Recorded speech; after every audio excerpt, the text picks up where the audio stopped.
नमस्कार दर्शकों, आप सभी का हार्दिक स्वागत है आपके अपने चैनल रिया टून्स में। अगर आप एक सच्चे सनातनी हैं और भगवान भोलेनाथ में गहरी आस्था रखते हैं तो इस वीडियो को जरूर लाइक करें और चैनल रिया टून्स को सब्सक्राइब करना ना भूलें। आज की हमारी जो कहानी है वो बहुत ही ज्ञानवर्धक है, इसलिए इस कथा को अंत तक जरूर सुने, क्योंकि गरुड़ पुराण में भी कहा गया है जो कथा अधूरी छोड़ दी जाती है वह पाप का कारण बनती है। तो आइए बिना देर किए शुरू करते हैं आज की यह सुंदर, शिक्षाप्रद और दिल को छू लेने वाली कथा। दोस्तों, इस कहानी में हम एक ऐसे परिवार की सच्चाई से आपको रूबरू करवाएंगे जहां अच्छाई ही सबसे बड़ी कमजोरी बन चुकी है, जहां सच्चे लोग हर मोड़ पर ठगे जाते हैं और बुरे लोग ठहाके मारकर आगे बढ़ते हैं। यह कहानी सिर्फ एक परिवार की नहीं, बल्कि उस हर इंसान की है जो सोचता है कि हमने किसी का बुरा नहीं किया, फिर हमारे साथ बुरा क्यों होता है।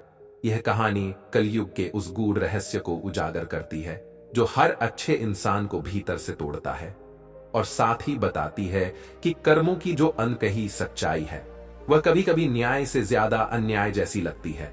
तो चलिए बढ़ते हैं कहानी की और छोटे से कस्बे में रहने वाला गोविंद एक सीधा सादा आदमी था। गांव में उसका नाम अच्छाई की मिसाल के तौर पर लिया जाता था। हर कोई जानता था कि अगर किसी को मदद चाहिए तो गोविंद सबसे पहले खड़ा मिलेगा। उसकी पत्नी सरिता भी उसी के जैसे संस्कारों में ढली थी और उनके 3 बच्चे, अनु, रवि और छोटा सनी, भी मां बाप की छवि जैसे ही मासूम और सीधे सादे। गोविंद किराने की छोटी सी दुकान चलाता था। दुकान से जो भी आमदनी होती उसी में घर का गुजारा चलता। सरिता खुद भी सिलाई का काम करती थी ताकि बच्चों की पढ़ाई में कोई रुकावट ना आए। वे लोग गरीबी में भी खुश थे क्योंकि उनके पास एक दूसरे का साथ था और दिलों में सच्चाई की रोशनी। लेकिन जैसे जैसे समय बीता, गोविंद को समझ आने लगा कि उसका सीधापन अब लोगों के लिए उसकी कमजोरी बन चुका है। मोहल्ले के लोग उधारी लेते पर लौटाते नहीं। कई बार तो लोग सब्जी और राशन लेकर कहते, भाई साहब अगले हफ्ते दे दूंगा, और फिर महीनों तक नजर नहीं आते। सरिता ने कई बार कहा भी, सुनिए अब समय बदल गया है, सबका भरोसा मत कीजिए। पर गोविंद हमेशा मुस्कुराकर कहता, सरिता अगर हम भी बाकी लोगों जैसे बन जाएं तो फर्क क्या रहेगा। पर उस फर्क का बोझ अब बहुत भारी हो चला था।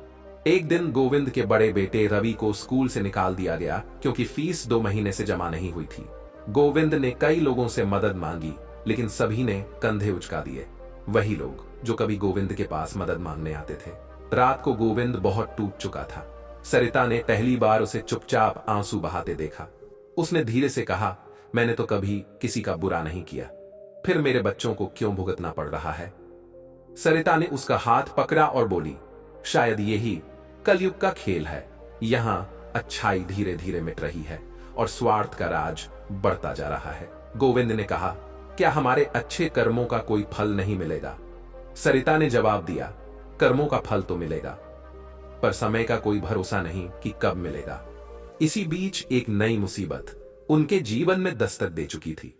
मोहल्ले का दबंग और नेता बनने की फिराक में रहने वाला शंकर गोविंद की दुकान वाली जमीन पर नजर गड़ा चुका था। उसने पंचायत में कुछ झूठे कागजात दिखाए और कहा कि जमीन उसकी है। गोविंद को जब ये बात पता चली तो वो हक्का बक्का रह गया। ये कैसे हो सकता है, ये दुकान तो मेरे पिताजी के नाम पर थी, मैंने खुद सारे कागज संभाल कर रखे हैं, गोविंद ने कहा।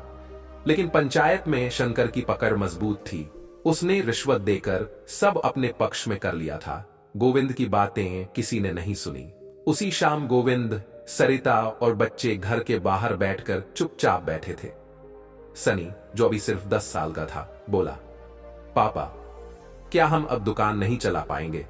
गोविंद ने उसे गले लगाकर कहा, बेटा जब इंसाफ नहीं मिलता तब भगवान देख रहे होते हैं। रवि, जो अब थोड़ा बड़ा हो चुका था, बोला, पर पापा भगवान हमेशा देर से क्यों आते हैं। यह सवाल सबके दिल में गूंज उठा। शायद यही वो सवाल है जो हर अच्छे इंसान के मन में कभी न कभी उठता है। गोविंद के लिए अब वक्त आ गया था कि वो अपने जीवन की सबसे बड़ी लड़ाई लड़े। लेकिन क्या वो लड़ाई अच्छाई से जीती जा सकती है या फिर उसे भी इस कलयुगी व्यवस्था का हिस्सा बनना पड़ेगा। अगले दिन सुबह गोविंद अपने पुराने दस्तावेज लेकर पंचायत भवन पहुंचा। उसने उम्मीद की आखिरी किरण पकड़ी थी कि शायद न्याय की कोई झलक अब भी बाकी हो। लेकिन जैसे ही वह वहां पहुंचा, सामने शंकर अपने चमचों के साथ खड़ा मिला और उसकी आंखों में वही घमंडी मुस्कान। क्यों गोविंद भाई, दस्तावेज ले आए? चलो दिखाओ, हम भी देखें क्या खेल खेला है तुमने, शंकर ने व्यंग्य करते हुए कहा। गोविंद ने शांत स्वर में जवाब दिया, खेल तो तुम खेल रहे हो शंकर, पर याद रखो झूठ के पांव नहीं होते।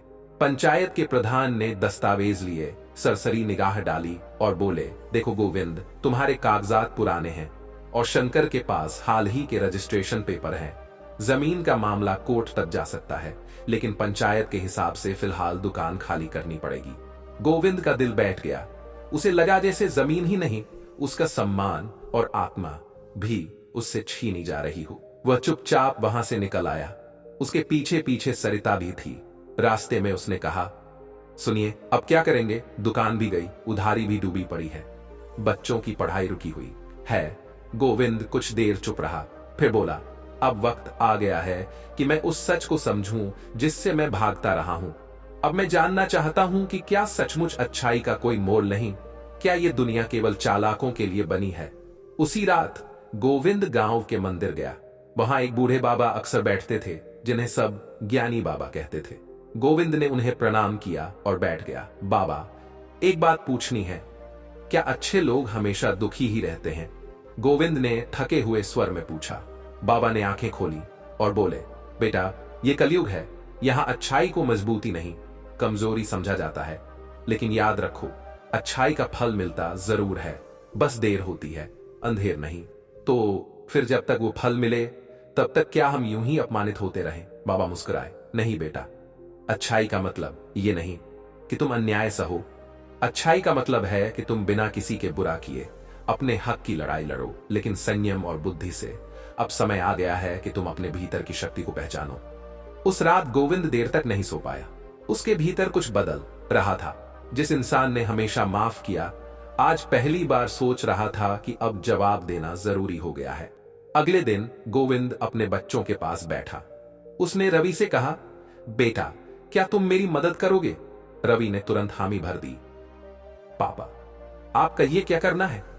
तुम्हें इंटरनेट और दस्तावेज की जानकारी है ना? तो चलो मिलकर शंकर की जमीन के पेपर और उसके पुराने रिकॉर्ड्स की सच्चाई पता लगाते हैं।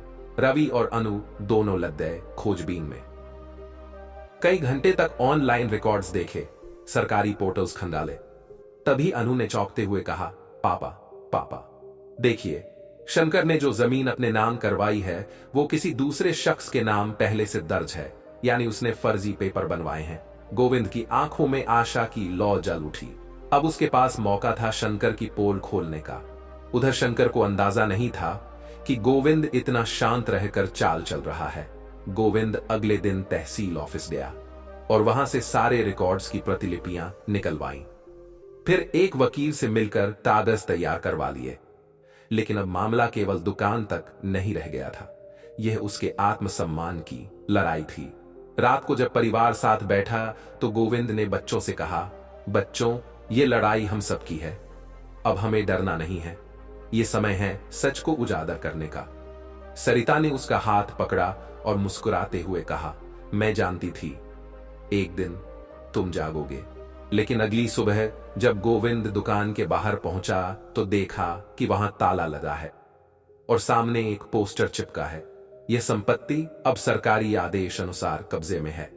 शंकर ने अब कानून का डर दिखाना शुरू कर दिया था। गोविंद ने जैसे ही वो पोस्टर देखा, उसके भीतर कुछ दर्द दिया।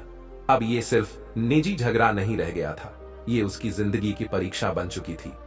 ताले के पीछे उसकी वर्षों की मेहनत बंद हो चुकी थी और सामने पोस्टर हंस रहा था, जैसे कह रहा हो, तेरी अच्छाई अब किस काम की। गोविंद चुपचाप घर लौटा। सरिता उसकी हालत देखकर घबरा गई। क्या हुआ, दुकान खुली या? गोविंद ने ठका सा जवाब दिया, अब दुकान नहीं रही, अब सरकार की मर्जी है। रवि, जो अब इन बातों को समझने लगा था, तुरंत बोला, पापा, अब तो हमारे पास सारे दस्तावेज हैं, हमें कोर्ट जाना ही होगा। गोविंद कुछ नहीं बोला, बस सर हिलाया, मगर अंदर से उसकी आत्मा झुलस रही थी। सवाल यही था, क्या कोर्ट भी गरीब का साथ देगा? रात को जब सब सुके थे, गोविंद मंदिर गया। वो वहीं मंदिर के एक कोने में बैठ गया। उसके होंठ तो खामोश थे, लेकिन आंखें भगवान से बहुत कुछ कह रही थी। तभी फिर वही ज्ञानी बाबा वहां आ गए। बेटा, तू फिर आया? बाबा ने पूछा। गोविंद ने सिर झुका लिया। बाबा, अब तो भगवान भी मेरी परीक्षा से थक गया होगा। बाबा ने हंसते हुए कहा, नहीं बेटा, भगवान कभी थकते नहीं, इंसान की उम्मीदें थक जाती हैं। पर तू ये जान ले, तेरे अच्छे कर्म तुझे जवाब जरूर देंगे, लेकिन अब तू सिर्फ अच्छा नहीं, समझदार भी बन। तो बाबा, क्या मुझे भी चालाक बनना होगा? गोविंद ने सवाल किया। बाबा गंभीर हो गए। बेटा, चालाक मत बन, मगर जागरूक बन। अच्छाई तब तक अधूरी है जब तक उसमें आत्मसम्मान की शक्ति ना हो।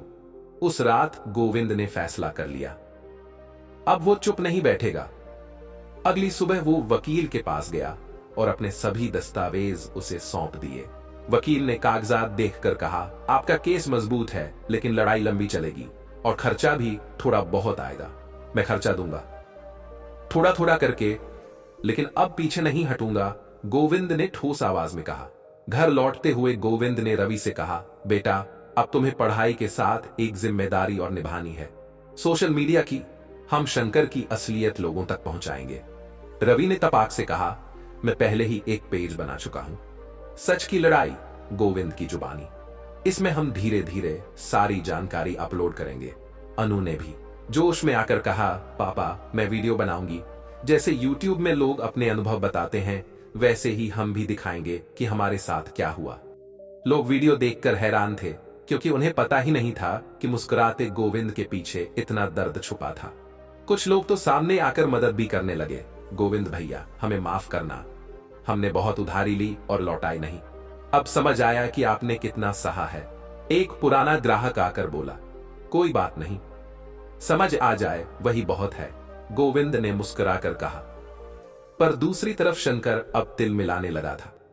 उसे उम्मीद नहीं थी कि गोविंद ऐसे पलटवार करेगा। अबे, ये तो सोशल मीडिया में हीरो बन गया। कल तक जिसके पास वकील की फीस के पैसे नहीं थे, अब केस लड़ने की हिम्मत। शंकर ने गुस्से में अपने आदमी से कहा, क्या करें मालिक, वीडियो वायरल हो रहा है, लोग बोल रहे हैं कि गोविंद के साथ नाइंसाफी हुई है। तो अब डराओ उसको, समझे? अगर कोर्ट गया तो उसके बच्चों को भुगतना पड़ेगा। शंकर ने अपनी असली औकात दिखा दी। उधर गोविंद को अंदाजा था कि अब सामने वाला वार करेगा, लेकिन इस बार वो डरने वाला नहीं था। उसने गांव के एसएचओ के पास जाकर एक शिकायत दर्ज करवाई। उसने शंकर की धमकी की रिकॉर्डिंग भी साथ में दे दी थी। अच्छा किया गोविंद, अब मामला हमारे पास है, डरने की जरूरत नहीं, इंस्पेक्टर ने आश्वासन दिया। पर इस लड़ाई में अब कई और परतें खुलने लगी थी। गोविंद को पता चला कि पंचायत में जिन लोगों ने शंकर का साथ दिया था, उन्होंने शंकर से जमीन के बदले रिश्वत ली थी। सबूत जुटाना मुश्किल था, लेकिन रवि ने इंटरनेट की मदद से 2 लोगों की बातचीत का एक वीडियो निकाल दिया, जिसमें शंकर का नाम खुलकर लिया गया था। अब गोविंद के पास उम्मीद से ज्यादा हथियार थे। कानून, सोशल मीडिया, सच्चाई और उसका आत्मविश्वास। पर यह रास्ता अब और भी कठिन होने वाला था, क्योंकि शंकर सिर्फ दबंग नहीं, अब राजनीतिक संबंधों का इस्तेमाल भी करने वाला था। क्या गोविंद इन सब ताकतों के सामने टिक पाएगा? क्या अच्छाई सिर्फ हथियारों से नहीं, हिम्मत से भी लड़ सकती है? क्या कलयुग में अब भी वो क्षण बाकी है जब सच्चाई की जीत होती है? अब गोविंद की लड़ाई सिर्फ जमीन या दुकान तक सीमित नहीं रह गई थी। ये एक मिशन बन चुका था, अपने आत्मसम्मान, अपने परिवार और अपने गांव के लोगों की आंखें खोलने का। वो जानता था कि कलयुग में सच्चाई की राह आसान नहीं, लेकिन अब उसके भीतर एक ऐसी आग जल चुकी थी जिसे कोई भय बुझा नहीं सकता। गांव में हलचल मच चुकी थी। गोविंद के बनाए वीडियो दिन पर दिन वायरल हो रहे थे। लोग उसकी कहानी से जुड़ने लगे थे और धीरे धीरे वे शंकर की असलियत को समझने लगे थे। मगर जहां आम लोग अब गोविंद के साथ खड़े हो रहे थे, वहीं शंकर की बौखलाहट भी बढ़ती जा रही थी। शंकर ने अब अपने राजनीतिक संबंधों को सक्रिय करना शुरू कर दिया। गांव के विधायक के पास जाकर उसने बात रखी, साहब, गोविंद नाम का एक आदमी मेरी इज्जत मिट्टी में मिला रहा है। अगर यही चलता रहा तो चुनाव में आपको नुकसान हो सकता है। विधायक ने कुछ सोचा, फिर बोला, ठीक है, मैं पुलिस पर दबाव डालता हूं ताकि मामला जल्दी निपटाया जा सके, लेकिन ध्यान रखना मामला खुलकर सामने ना आए, वरना दोनों डूब जाएंगे। उधर गोविंद को इसकी भनक लग चुकी थी। उसने अपने वकील को बुलाकर कहा, अब हमें सिर्फ कागजों से नहीं, सच्चे गवाहों से भी लड़ाई लड़नी है।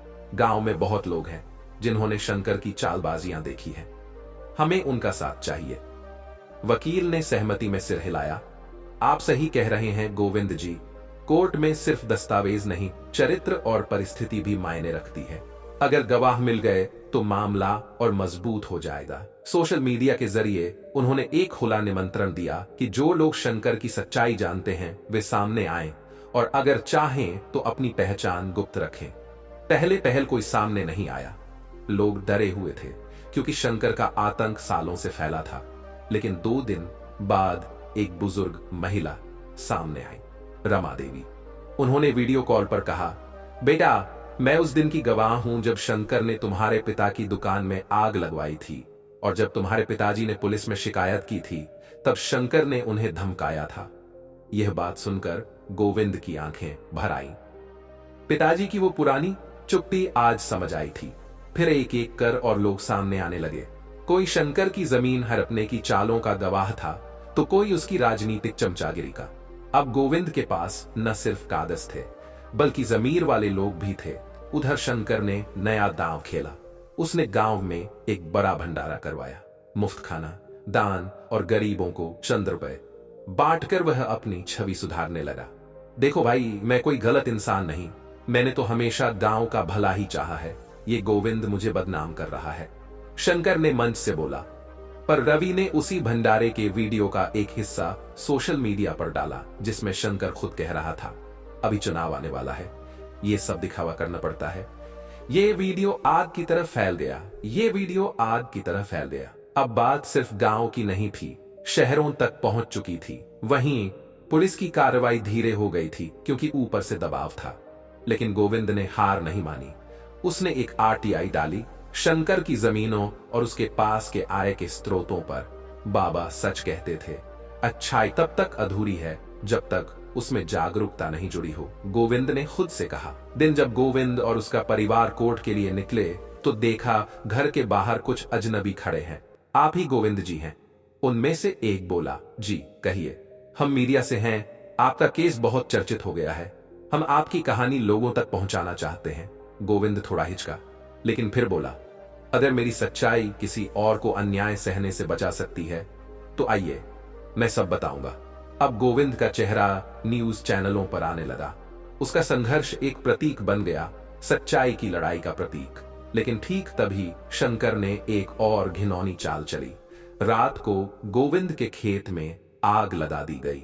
आग इतनी भयंकर थी कि कुछ ही देर में आधा खेत जलकर राख हो गया। जब गोविंद वहां पहुंचा तो उसके हाथ कांप गए, आंखें नम हो गई। ये आग मेरे खेत में नहीं, मेरे सब्र पर लगाई गई है, वो बुदबुदाया। पर इस बार वो टूटा नहीं। उसने खेत की राख से एक मुट्ठी उठाई और कहा, यही राख अब मेरी ताकत बनेगी। अब ये लड़ाई खत्म नहीं होगी, ये तो अभी शुरू हुई है। गोविंद खेत की राख को अपनी मुट्ठी में दबाए आसमान की ओर देखता रहा। उसकी आंखों में अब आंसू नहीं थे, बस एक आग थी, बदलने की और जीतने की। उस रात उसने प्रण लिया, अब ये सिर्फ न्याय की लड़ाई नहीं, एक क्रांति होगी। अगली सुबह गोविंद ने पुलिस अधीक्षक को लिखित शिकायत दी, साथ ही खेत में लगे सीसीटीवी कैमरे की फुटेज भी सौंप दी, जिसमें शंकर के आदमियों की स्पष्ट तस्वीरें थीं। अब पुलिस पर भी जनता और मीडिया का दबाव था, इसलिए मजबूर होकर फायर दर्ज हुई और 2 लोगों की गिरफ्तारी भी। इधर कोर्ट में केस तेजी से आगे बढ़ा। गोविंद के पास अब पर्याप्त गवाह, दस्तावेज और मीडिया समर्थन था। रवि और अनु ने इंटरनेट पर इतनी सशक्त मुहिम चलाई कि जिला प्रशासन को भी हस्तक्षेप करना पड़ा। पुरानी फाइलें खुलवाई गईं और ये सामने आया कि शंकर ने न सिर्फ गोविंद की दुकान अवैध रूप से सील करवाई थी, बल्कि कई और निर्दोष लोगों की जमीनों पर भी कब्जा किया था। जब कोर्ट की सुनवाई का अंतिम दिन आया तब पूरा गांव न्यायालय के बाहर खड़ा था। लोग अब गोविंद के लिए तालियां बजा रहे थे, वही गोविंद जिसे तभी सबने अकेला छोड़ दिया था। जज साहब ने निर्णय सुनाते हुए कहा, यह मामला न केवल एक व्यक्ति के अधिकारों का है बल्कि उस नैतिकता का भी है जो समाज की नींव है। अदालत गोविंद कुमार को दुकान पर पूर्ण अधिकार देती है और शंकर यादव पर T5 लाख का जुर्माना और 6 महीने की सजा सुनाती है। ये सुनते ही पूरा कोर्ट रूम तालियों से गूंज उठा। गोविंद की आंखों में अब सुकून के आंसू थे। बाहर निकलते ही मीडिया ने घेर लिया। गोविंद जी, आप अच्छे थे, लेकिन बहुत दुख सहा। क्या अब आप मानते हैं कि अच्छाई से कुछ? गोविंद मुस्कुराया और बोला, अच्छाई से दुख जरूर होता है, लेकिन अगर उसमें हिम्मत और समझदारी जोड़ दी जाए तो वही अच्छाई काल बन जाती है। हर बुराई के लिए अच्छा बनो, पर चुप मत रहो, यही कलयुग का राज है। उसके ये शब्द रातों रात वायरल हो गए। कुछ दिन बाद जब गोविंद ने अपनी दुकान फिर से खोली तो पहली बार उसने दुकान के बाहर एक बोर्ड लगाया, सच्चाई की दुकान, यहां उम्मीद भी बिकती है। गांव के लोग अब सिर्फ ग्राहक नहीं थे, बल्कि गोविंद के जीवन के हिस्सेदार बन चुके थे। जिन लोगों ने कभी उसका मजाक उड़ाया था, अब वो उसके घर आकर माफी मांगते थे।